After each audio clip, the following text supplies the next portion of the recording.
Hello and welcome to another Let's Play. Me, GamerWolfSix of Sileo, Tales of a New Dawn.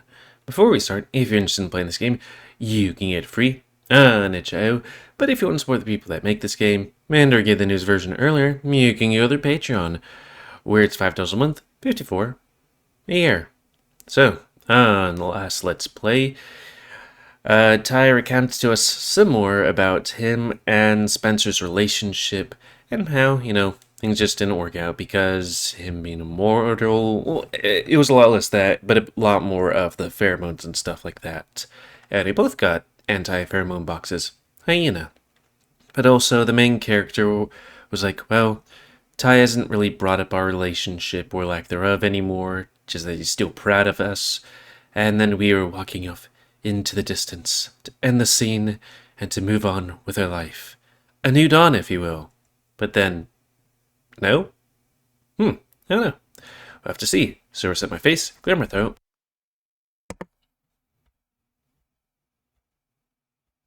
And begin. No. No hecking way.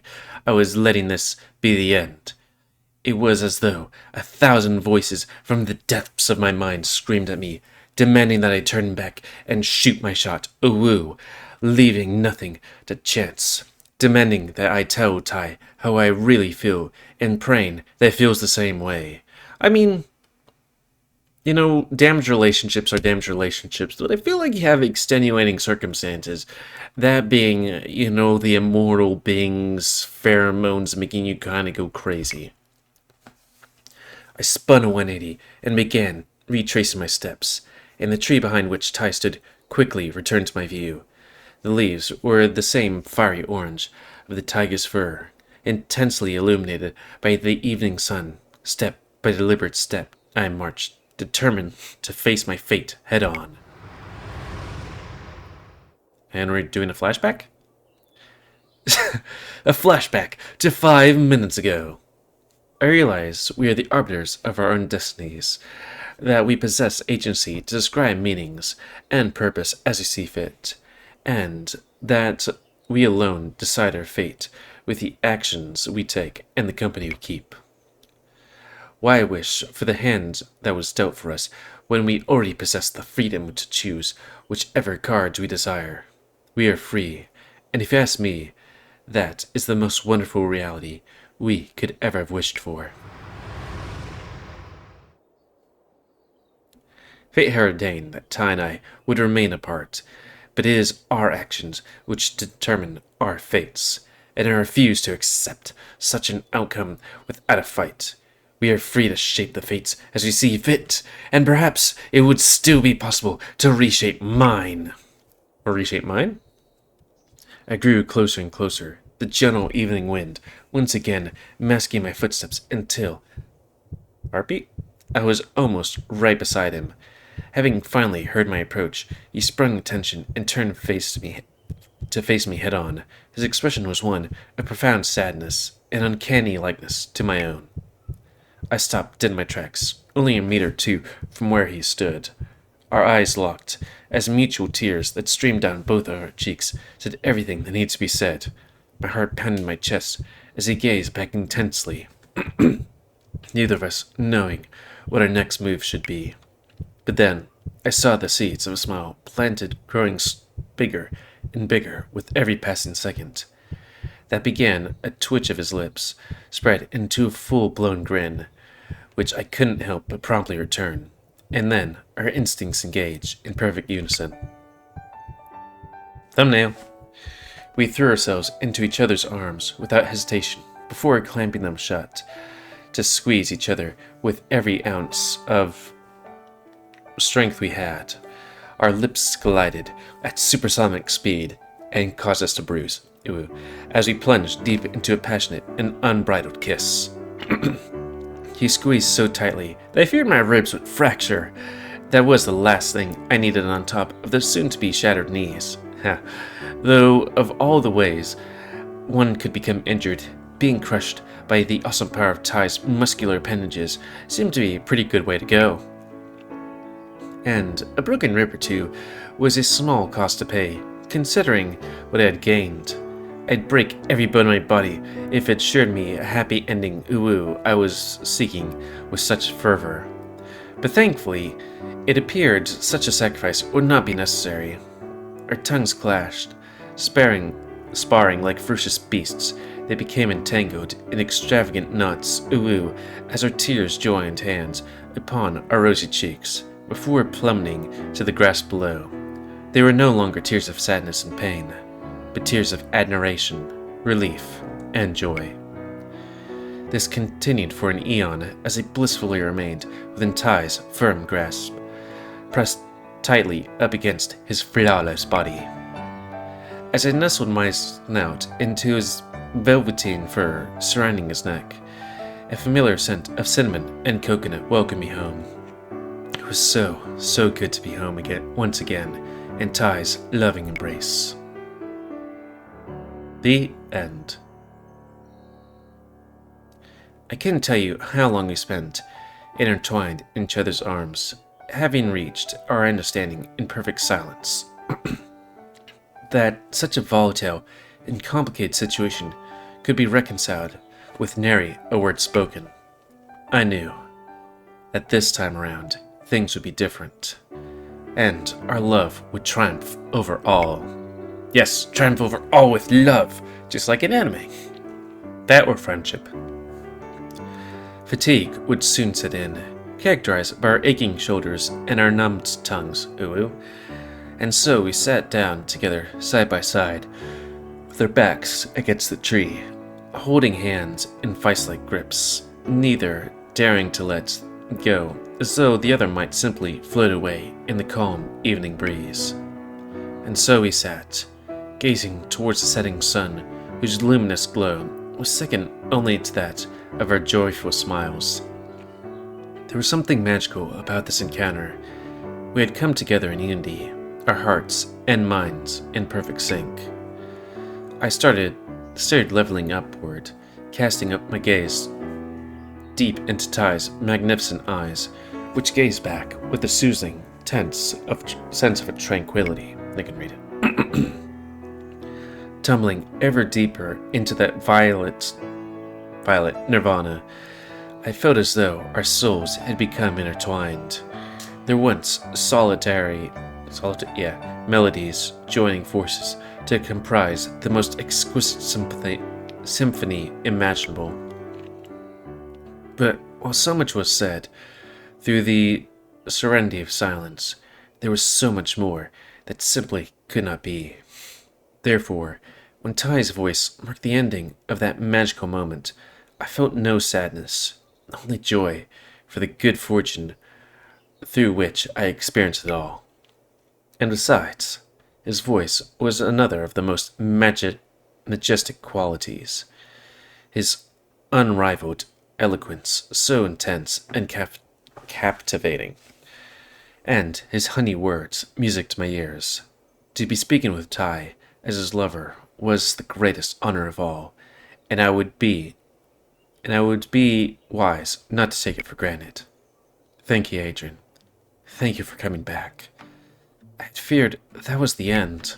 It was a gamble. I did not think you won me. You gave no clear indication that you want to continue. It's what I had hoped for coming here, but I didn't know if you felt the same way. I just want to be respectful of your wishes, and tactful. Adrian, my love, I never stopped wanting you, never for a minute, and you did not make our desires quite so clear either. Oh, your desires. I don't know if you want to go through it all of this again. God, if there's one thing we absolutely suck at, it's communication. Huh. We're such a damn mess. Huh.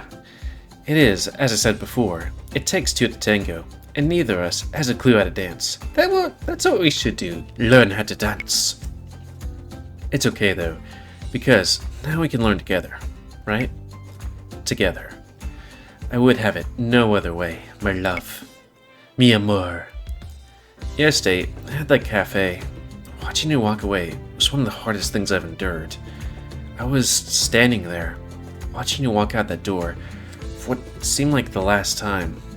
I realized that at some point I had fallen in love with you without even noticing. I completely fell apart after you left.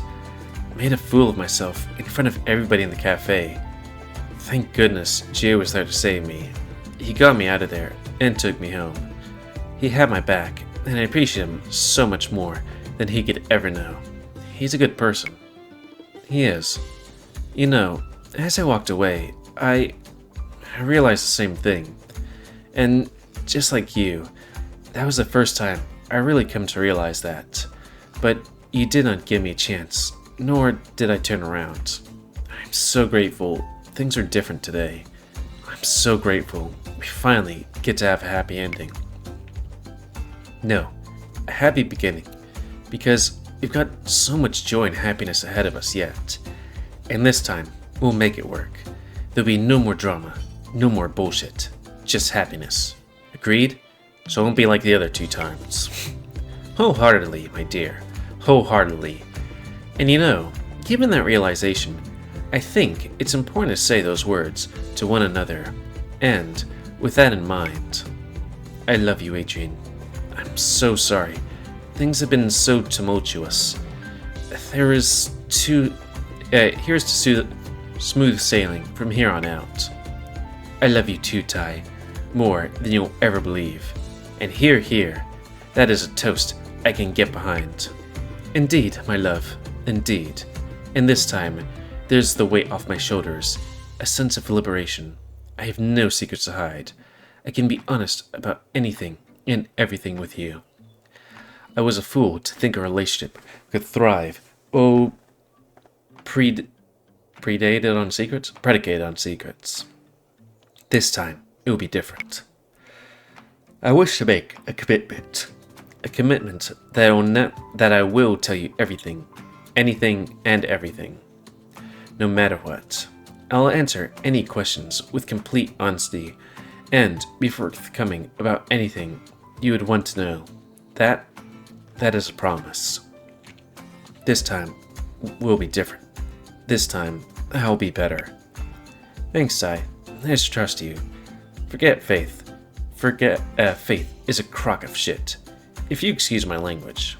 I trust you, Ty. I trust you like I always should have done. I promise to never abuse that trust again. I will tell you everything you want to know. You only need to ask. Okay? So when am I gonna tell him about the polar bear rebound? Okay. Is there anything you need to get off your chest? Not that I can think of. No. Why do you ask? The commitment that Ty had made was the sort that meant nothing without being reciprocated. I wanted to be able to make that very same commitment, but before I could do so, there was still the matter of Logan hovering over my head. He was the 10-ton elephant in the room, or bear if you will. If I was scared before, I had become positively petrified by now.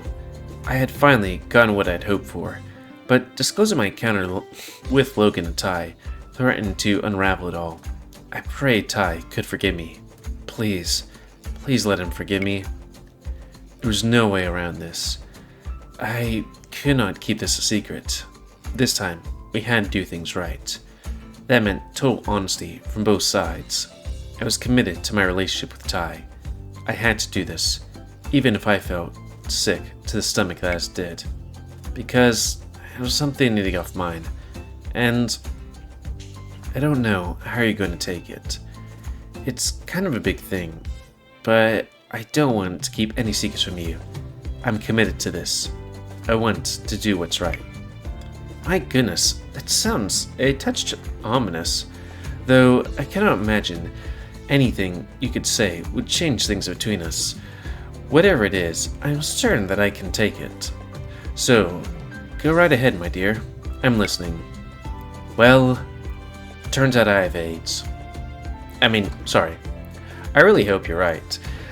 if there was anything that could screw things up, this would be it. And sorry if that thing might be a bit rough. I was like, here's this joke I thought of, and it's like, now that I said it, But it do be like that.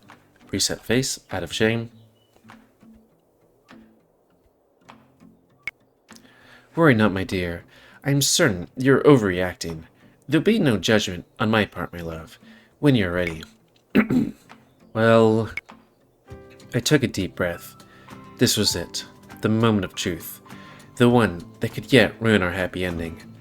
That one stupid decision that could cause our shared happiness to disintegrate around us. The day after we split up, I was at the hot springs with friends. Apollo's ironically, and a stranger showed up. I caught his scent, and it was like I fell down some dark hole of primal lust. One of the others brought me back to reality. Wait, one of the others? Just realizing just what had been going through my mind. It was horrifying, to say the least. I had completely lost control. I can relate. Those times I caught your scent in our camping trip, it was so hard to regain my composure. My mind raced. Honestly, I never fully regained control until after I had become fixated. It sounds terrible to say, but until after I had my fill. In the forest later on, right? Precisely. I allowed you to capture me, if only because I feared what I might do if it were the other way around. I had such a fragile grasp on Sandy, and thankful things turned out so well. You even taught me quite the lesson. I did, and I'd done nothing like that before. I'm amazed it didn't hurt you. Oh, you did, but I was so very twisted out of shape that I only felt pleasure. It's scary how deep that rabbit hole goes.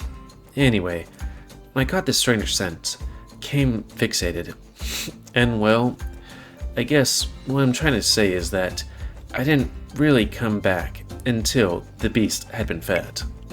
Oh, so you... I slept with them tie. As soon as I had said those words, I felt my face flush with shame and regret. Ty's expression remained unchanged as stone. However, something that made me feel quite uncomfortable. At least until Ty delivered his response. Was there something else? What? No, that's it. I see. Well, did you have fun at least? Come now, Adrian. Don't be afraid I'm saying yes. It would be much worse if you did not. It was amazing. I had a really great time. Tremendous. I know those sorts of encounters can be very hit or miss at times, so I'm glad you had an excellent result. Whoa. Wait a minute. Back the truck up for a sec. Is something wrong, Adrian? I should be asking you. I just told you I slept with someone else, and you're acting like it's no big deal. Well, you see, I'm in a polyamorous relationship. You thought we were single? Sorry. Should it be? Come now, Adrian. You should know me better by now. We were not together at the time, so no harm, no foul. And if you enjoyed yourself, that is simply a wonderful bonus. Seriously, though? A lot of guys would be flipping their lids right about now. Well, it is a good thing I'm anything but an ordinary guy, is it not? Sorry, give me a sec.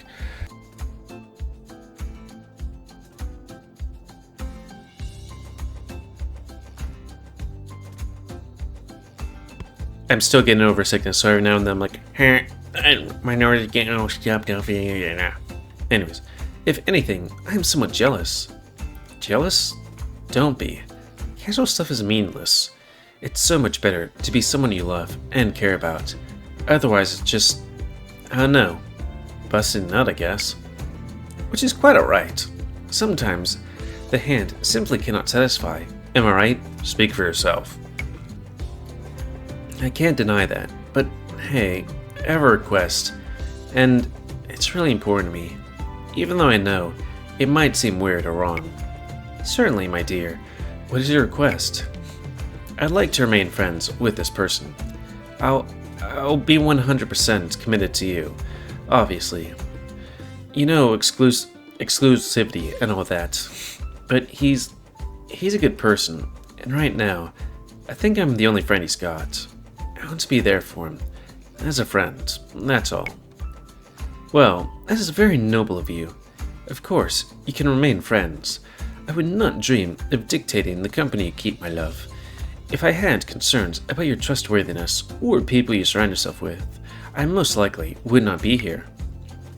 But I am, and I know you will do nothing that I would not approve of. So go ahead. This friend of yours has my full support. You're weird as hell, Ty, but it's very sweet, but in a very sweet and wholesome way, and I kind of love it. I owe you one. I would be predictable and respond with the usual "you owe me nothing" spiel, but truth be told, there is a way you could repay me. Blowjobs? Oh, sure. Just say the word. Well, it sounds as though you've had quite a good time. I would so love to hear the details, if that does not make you feel uncomfortable, of course. Oh great, that's going to be an entire episode in and of itself. Have you lost your mind? Not at all. I simply wish to know what fun my lover has been up to in my absence. Okay. Well, he's a polar bear. His name is Logan. He's very shy on the surface. Like, very shy. But once he warms up to you, he's the biggest sweetheart. Ah yes, those sorts of people are often the best people you will meet. You simply have to put work in. He was very withdrawn to start with. Russell had seen him fight in the combat tournament, and had taken quite an interest. According to him, Logan is quite the impressive combatant. Oh? That Logan? I had not put two and two together. Huh? Do you know him? Oh, no. I simply know of him. That's all.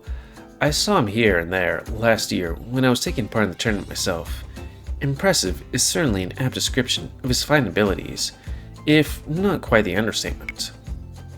I really ought to catch one of his fights and see what all the fuss is about.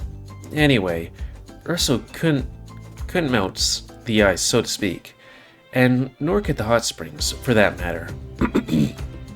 Russell seemed to give up, but I was hell-bent and horny. So, I asked him to lunch, on my tab no less. An insane decision, considering I had just left my job. We should also talk about that, though I think you don't really need to talk about that. But insane explains my mindset at the time perfectly. Sorry, give me another second.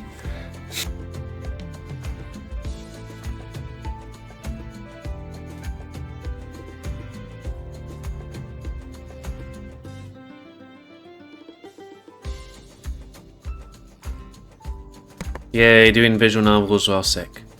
I mean, I have a lot to catch up on anyways. Not this one specifically, I kind of want to get to the end of the route. Though, granted, I find it funny because it's like day 16. Granted, day 16's been going on for 1, 2, 3, 4, 5, 6, 7, 8, 9, 10. So, about 2.5 months so far. I met him at the cafe Monday. Hey, excuse the detour, but that was named after Apollo, right? Indeed, he was the longest serving of the 3 founders, and was held in very high esteem throughout his tenure, though the records surrounding him are scarce. The stories of his time as mayor still spread, yet with several curious embellishments that have become attached over the years. Oops, did I skip? Yeah. The cafe, or so Jay informs me, was named in his honor. The owner is quite the fan of those old stories. I see. Anyway, I invited Logan over there for lunch.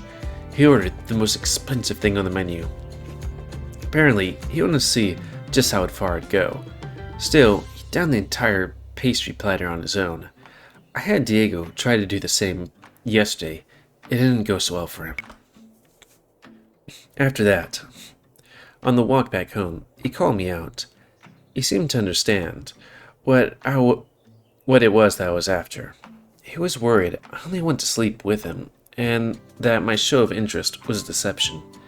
And at first it was, but it's, well, hard to explain, I guess. But there was something underneath, some aspect of his personality, which had perhaps seemed to get a glimpse of. Or maybe not even that. Maybe I just felt there was something underneath his standoffish personality that piqued my curiosity. I came clean, and I told him I was interested in being his friend as well as, well, you know, the other thing. I knew I'd been acting up. Last thing I wanted to do was force him into anything he wouldn't be comfortable with. So I laid my intentions bare and left my balls in his court. I mean, ball? That was unintentional. I gave him my number and told him that the next move was his. If I heard nothing, I would leave him alone, but if he wanted to take me up on any of it, all he had to do was message me. And then, we returned to our homes. I thought for sure I'd blown it. It was late in the evening, about 10 o'clock. Dig would arrive home shortly. Let's see how long we are. Pfft. Yeah, okay, of course. I thought for sure I wouldn't hear anything. I figured he would have messaged long before he would, if he was interested. I'd given up hope. And that's when I got the message of him inviting me around for sex. I was really uncomfortable at first. To tell you the truth, I didn't understand it then. I'd done that sort of thing before. Slut. But I never felt that nervous. Which is weird because you all hopped up on pheromones. In hindsight, I think it was because I still loved you. I didn't realize it yet. I was still angry, still disappointed, still full of spite. I hadn't begun hurting properly yet. I hadn't accepted that you and I were done. And I think that's why I felt like I did. But I pushed through, went inside. He was butt naked on his bed, ready to go. A magnificent view. But he was even more nervous than I was. So I kept him company instead. He's a scary movie buff, so he watched one of his favorites. It terrified me. That's very sweet of you, Adrian. You did the right thing, not pressuring him. And you made good on what you had said earlier about wanting to be his friend. Well, it wasn't a lie. As we walked that afternoon, he told me how he feared being used. He told me how he didn't trust people. People always had ulterior motives. That was why he was so distant. Though he never really told me the specific events that led him to adopting that persona. And me dropping my sexual intentions and just being a friend with him, me making good on my commitment and showing him I meant what I said. It finally encouraged him to open up to me. And wouldn't you know, he's a total sweetheart. A bit aloof, sure, but a sweetheart all the same. I spent most of the day trying to drag him into conversations with no success, and here he was just happy chatting with me. Admittedly, I felt very accomplished. I also learned that, well, he had nobody. He lived alone and had no friends. He was so alone in every aspect of his life. I see. I fully understand why you would prefer to remain friends with him. You want to be there for him, and be the friend he needs. And you feel as though backing away now, regardless of your reasons, would undermine your genuine care for him. Exactly. To tell you the truth, if you had said no, I was quite willing to, don't take this the wrong way, but I would have chosen him over us. Not because I want that friendship more than anything. Not because he has done nothing wrong. Wait, but because he has done nothing wrong. I am all he asks, and I feel as though I owe it to him to be there for him, especially after pursuing him so intently. I don't want to be just a stupid fling. I want to look out for him, and I refuse to let my mistakes rob him of that. And it's not to say I think so highly of myself, but, my love, I understand completely Stop talking. This episode's been going on for a while. You need not justify those feelings, and for what it's worth, I find it very noble of you protecting others from the consequences of your own decisions. If I was more selfish, I'd put myself first, but why should I enjoy the spoils when my actions cause them to miss out? That just wasn't fair. So, thank you, Ty. Thank you for letting me be there for him. You've spared me a lot of guilt. Hopefully, I can be the friend that he deserves. It is as I said, my dear. I have no desire to dictate the company you keep, nor do I have any concerns about whom you surround yourself with.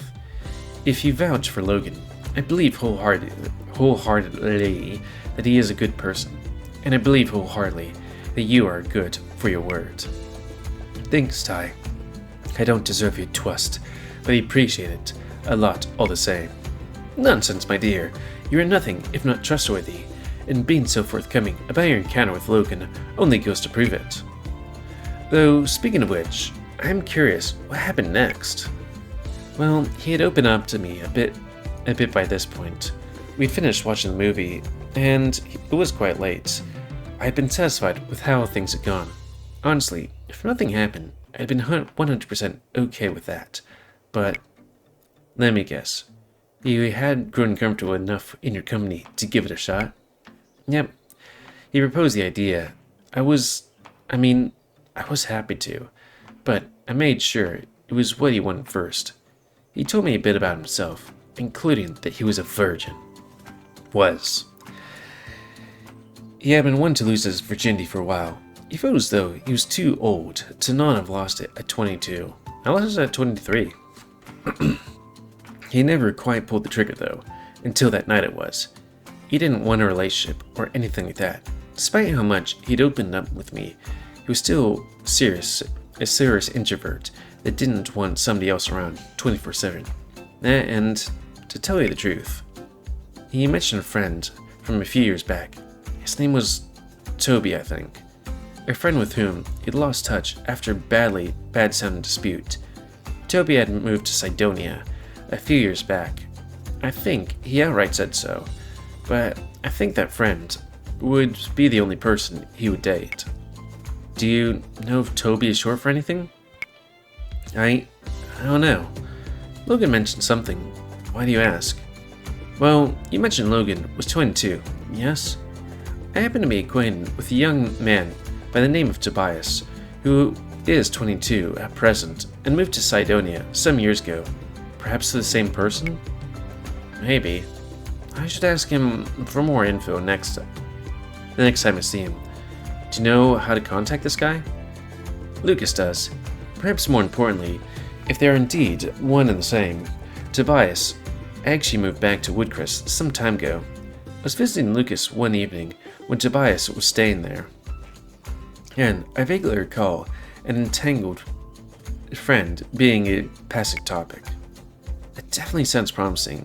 What exactly is Tobias' relationship with Lucas if he's staying at his house? It is a complicated tale with a few prerequisites. Forgive me, but I must establish a few things first. To this very day, Lucas helps the orphanage from time to time by doing fundraisers and providing various services. And without fail, is my thing up? Yeah, it is. Sorry, I had to check, because I keep hearing this click.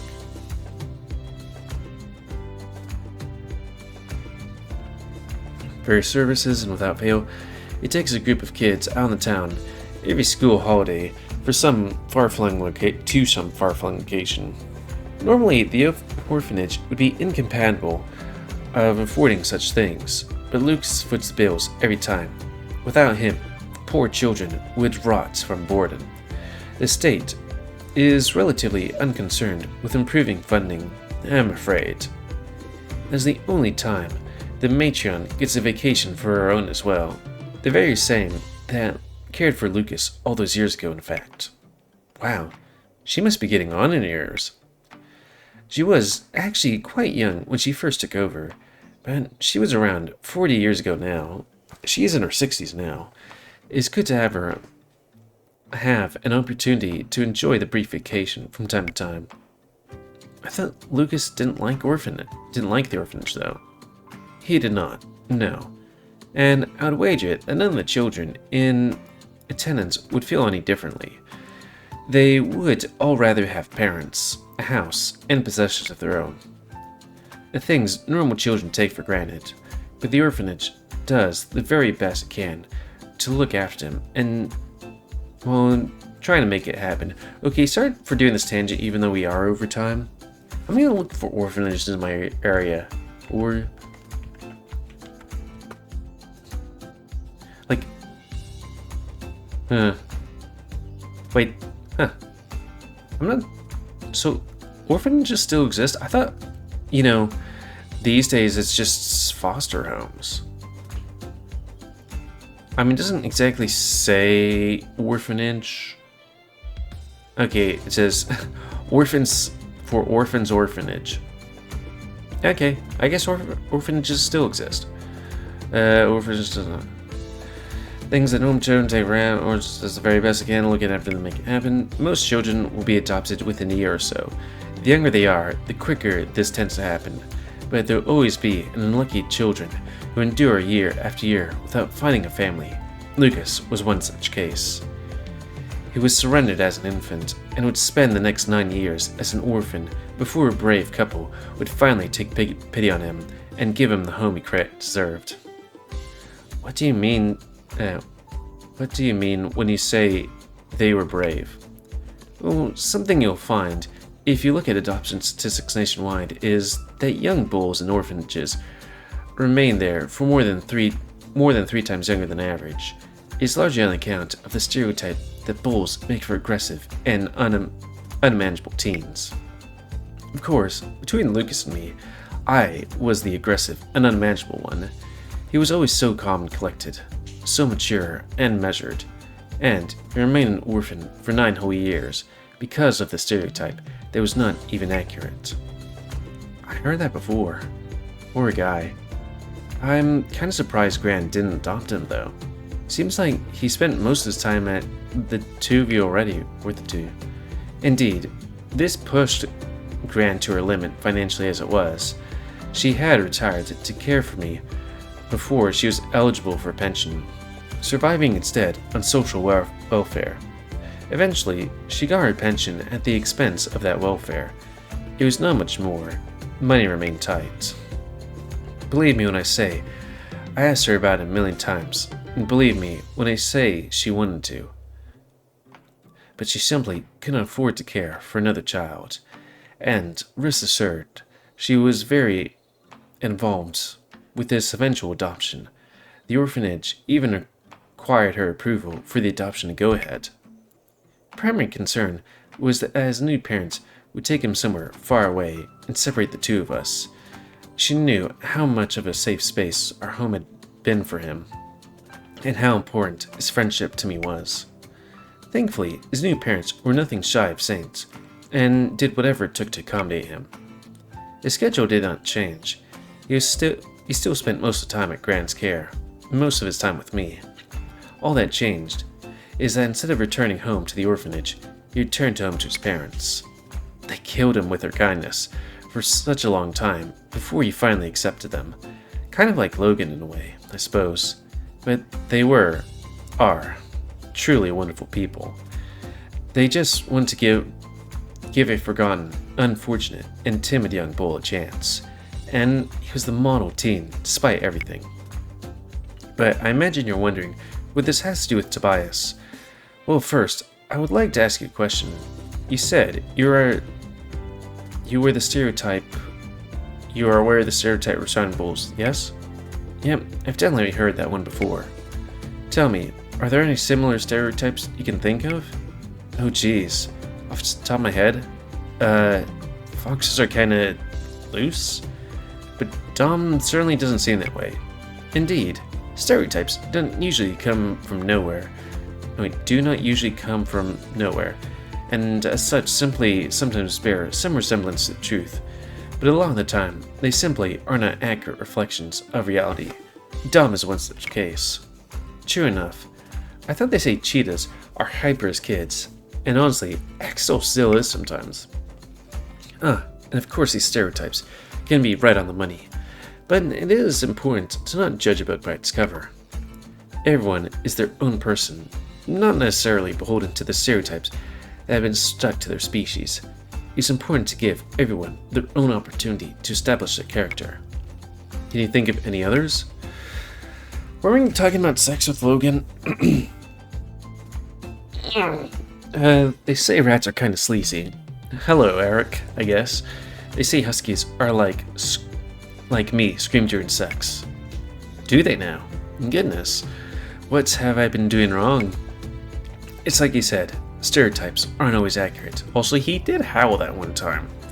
It's probably true for some huskies, I guess. We're screamers. But I can't say that I've ever done it. I'll try hard next time. I look forward to you trying, so long as you know it won't work. I suppose we'll see. Now then, can you think of more? I've heard of a reliable source, no less, that sharks have multiple dicks, even though that is not such a stereotype as it is a biological fact. Oh, monkeys are supposed to be even more hectic than cheetahs apparently, and bingo. Huh? Tobias was an orphan, just like Lucas, and Tobias is a monkey. Ah, I see. I assume this Tobias didn't get adopted for a long time. Well, huh. I'm afraid Tobias was never adopted. He turned 18 while still under the care of the orphanage. Oh, jeez. I guess he didn't fit his stereotype either. That is hard to say. His behavior could be far from ideal at times, but I fear he had less to do with any stereotypes, and instead something of a self-fulfilled prophecy. He was frustrated being an orphan his whole life, and angry for being judged by people before they even met him.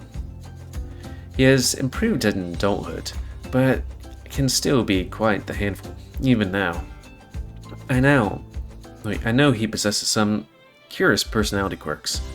Many of them are simply the consequences of less than ideal upbringing, but he is a good kid. Staunch, yes.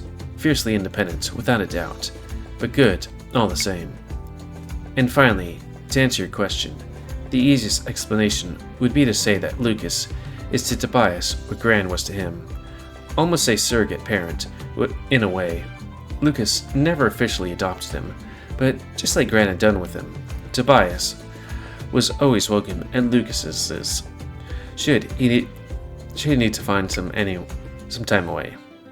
He took pity on Tobias, felt some kind of kinship on him, and both having suffered the same fate, though Tobias endured it for twice as long.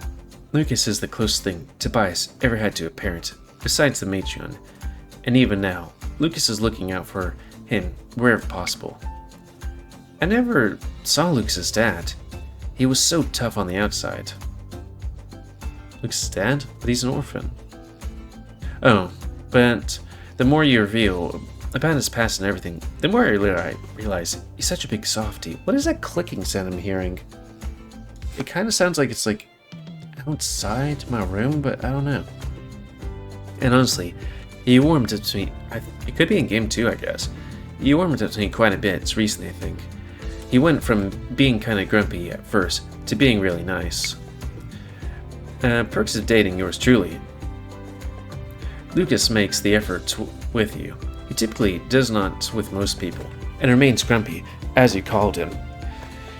There are occasional exceptions, of course. Dom is one. He has Lucas on Lucas's back through thick and thin since he began working for him. Even with Lucas, most valued employee, he's the only one that feels he can truly trust. This is why he's one of the only 2 full-timers Lucas's roster. That begs the question, why Eric is the other though?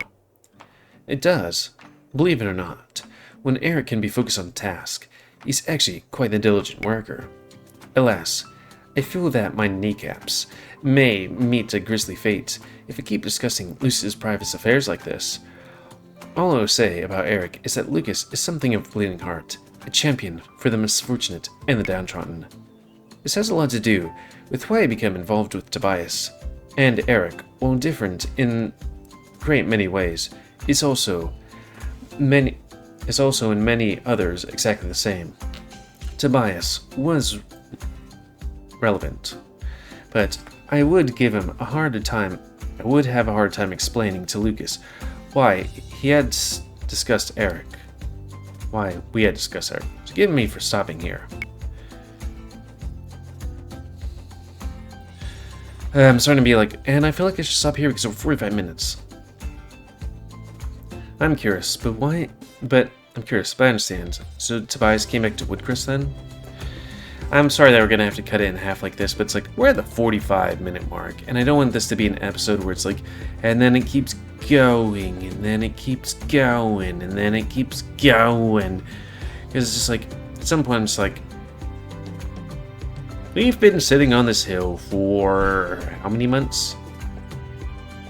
And it sounds like people are banging outside. Not banging isn't sex, but you know.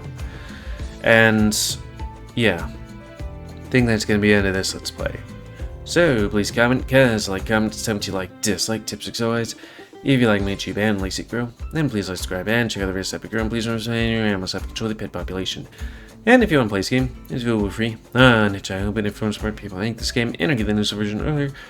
You can go to Patreon, where it's $5 a month, but for a year. I just got it here because it's like, okay, we reconciled. That's good.